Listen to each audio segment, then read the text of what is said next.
This is actress Aishwarya. So అందరూ సేఫ్గా ఉన్నారు అనుకుంటున్నాను ఈ కోవిడ్ టైంలో. ఈరోజు మేము ice cream factory Shahi Darbar దగ్గర ఉన్నాము, which is famously known as king of falooda. So ముంబైలో ఇది చాలా famous ice cream factory.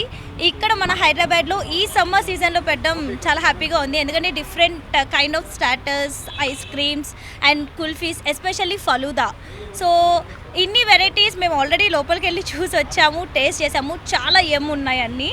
So మీరు కూడా వచ్చి ఈ సమ్మర్ని హ్యాపీగా ఎంజాయ్ చేస్తారు అని కోరుకుంటున్నా. By by, have a nice day, please visit.